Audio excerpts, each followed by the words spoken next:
What's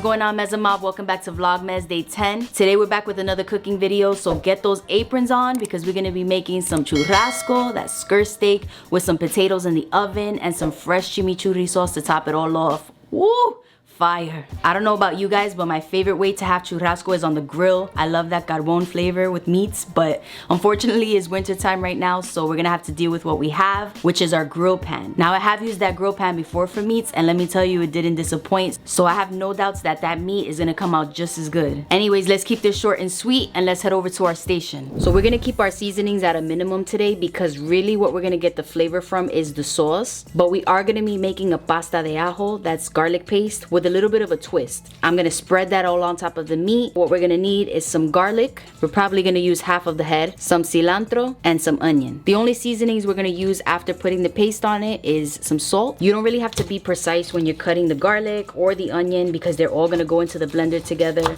So you don't have to chop it into small pieces or anything like that. And then we're gonna blend these ingredients with some olive oil. So this is half of the garlic head. Put this to the side and we're gonna peel them. And this is as big of a piece as you would need of the onion. First thing you're gonna wanna do is throw about 6 cloves of garlic in the blender.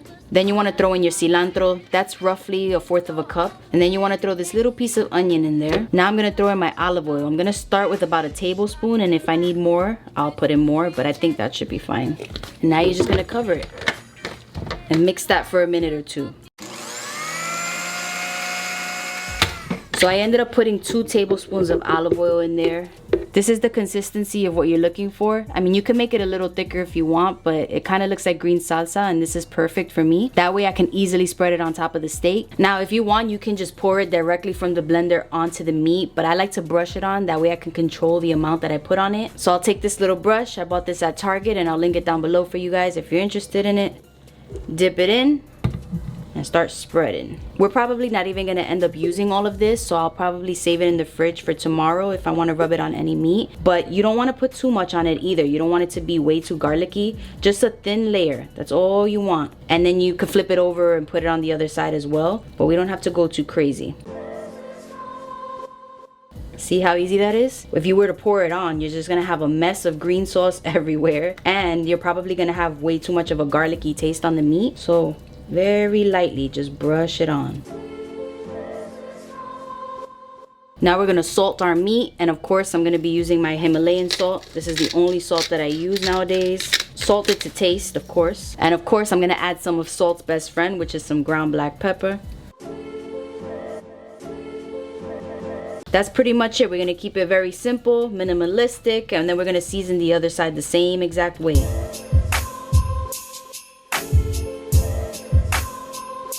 Now that my meat is seasoned, I'm gonna pop it into the fridge for about an hour just so that all those flavors can marinate together. So you can just plastic wrap it, put it in the fridge, and now we're gonna start working on our potatoes.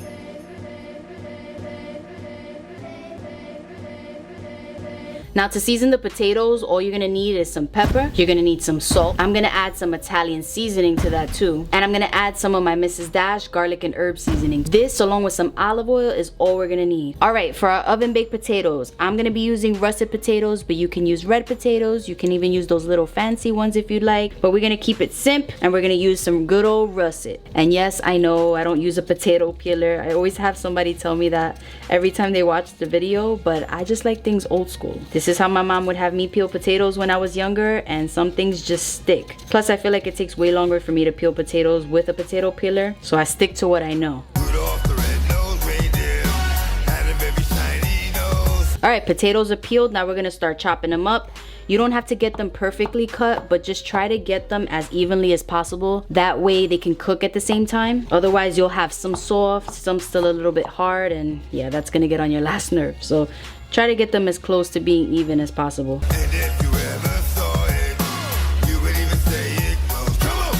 Our potatoes are cut, and now we're about to start seasoning them. But the first thing I like to do is add some olive oil, rub them into the potatoes, and that way the seasonings can stick better to them.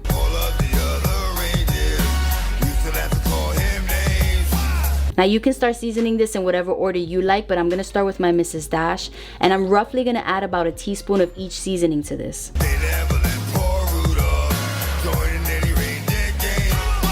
Oh, you know what? I almost forgot. I'm also gonna add some paprika to this.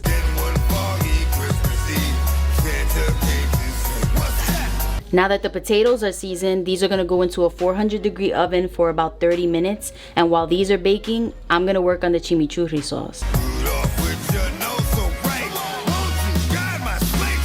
What you're gonna need is some parsley. You're gonna need cilantro. I like to add some white onion to it, a little bit of red pepper.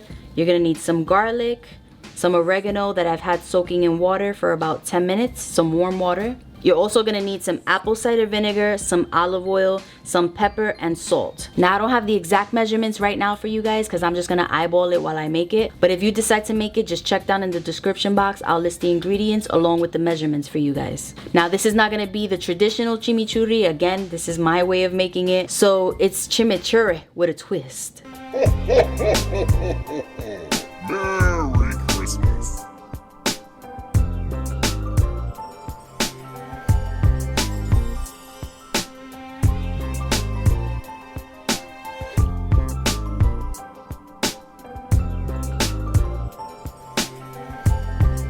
Alright, so now in my bowl, I have my parsley, cilantro, chopped garlic, chopped onion, and chopped red pepper. My secret to making this is by chopping everything extremely fine. If you think you've chopped it into small enough pieces, just keep chopping. But anyways, to this, I'm gonna add the oregano with the water. I'm gonna be adding apple cider vinegar, olive oil.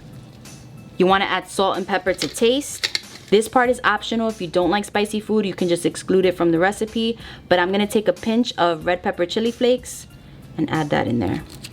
And all you're gonna wanna do is mix it all up. That's how simple it is to make this. You can pop it into the fridge and you're not gonna need it until the food is completely done. So let's go ahead and get started on our churrasco.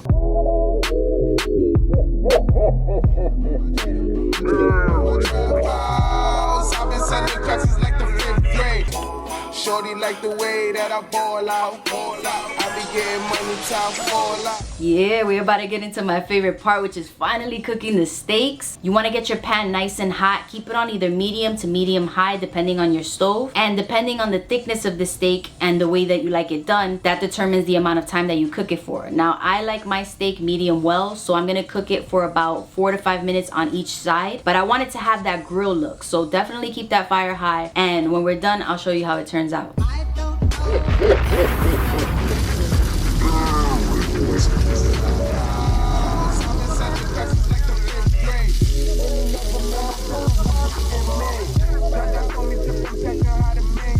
I let the meat rest for about 10 minutes. You want to do that because if you cut into it right away, it's just going to release all of the juices and then your steak is going to be dry. But now I'm about to cut it up, serve it up, and finally get to taste test it with you guys.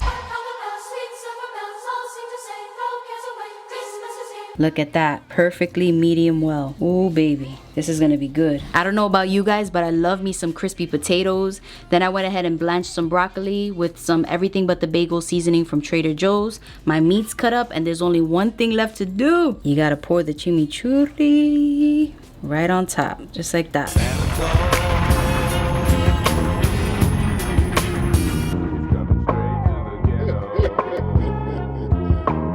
Meza Mob, I can't even wait any longer. There's nothing left to say other than it smells amazing in here. This looks amazing. The meat is perfectly cooked and all that's left to do is just try it out. So let me just dig right in. My goodness, I freaking love churrasco. This is probably top 3 favorite dishes of mine. You guys have to try this out. If you do decide to recreate this dish, you already know, tag me. I love to see your pictures. I hope you guys enjoyed this video. I'm about to enjoy my meal right now.